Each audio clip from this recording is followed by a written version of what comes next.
চাঁপাইনবাবগঞ্জের শিবগঞ্জে পদ্মা নদীর চরে স্কুল ছাত্রীর ধর্ষণ চিত্র ভাইরাল। 2 জন আসামিকে গ্রেফতার করেছে পুলিশ। তথ্য ও ভিডিও চিত্রে বিস্তারিত দেখুন। চাঁপাইনবাবগঞ্জের শিবগঞ্জে পদ্মা নদীর চরে প্রকাশ্য দিবালোকে এক স্কুল ছাত্রীকে ধর্ষণের ভিডিও ছড়িয়ে পড়েছে সামাজিক যোগাযোগ মাধ্যমে।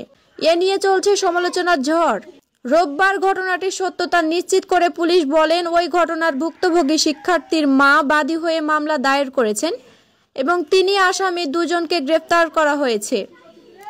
গ্রেফতারকৃতরা হলেন শিবগঞ্জ উপজেলার মনাকষা গ্রামের লুৎফর রহমানের ছেলে মোহাম্মদ ইমন আলী ও মুকিম আলীর ছেলে মোহাম্মদ নয়ন আলী। ধর্ষণের এই মামলার তদন্তকারী কর্মকর্তা শিবগঞ্জ থানার পরিদর্শক তদন্ত SM শাকিল হাসান। তিনি বলেন, ধর্ষণের ঘটনাটি গত এপ্রিল মাসের। ওই শিক্ষার্থীর সঙ্গে আসামি নয়নের প্রেমের সম্পর্ক ছিল। ওই সম্পর্কের সূত্র ধরে শিক্ষার্থীকে নৌকায় করে পদ্মা নদীর চরে ঘুরতে নিয়ে যায়। সেখানে তাকে ধর্ষণ করা হয়। ভুক্তভোগী শিবগঞ্জের একটি বিদ্যালয়ের 10ম শ্রেণীর শিক্ষার্থী। প্রথমে ভুক্তভোগী শিক্ষার্থীর পরিবার আইনের আশ্রয় না নিয়ে ঘটনাটি চেপে যান। পরবর্তীতে চলতি মাসের 10 তারিখে মামলা দায়ের করলে ওই দিন ইমন ও নয়নকে গ্রেফতার করা হয়।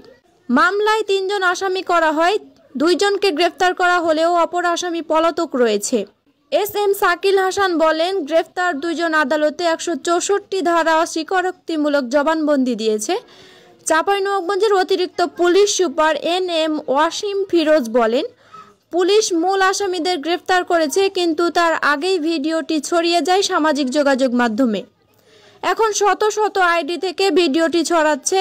এটা নিয়ন্ত্রণ করা আমাদের জন্য কষ্টসাধ্য।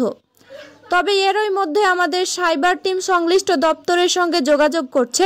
ভিডিওটি ছড়ানোর রোধে ব্যবস্থা গ্রহণের অনুরোধ করা হয়েছে।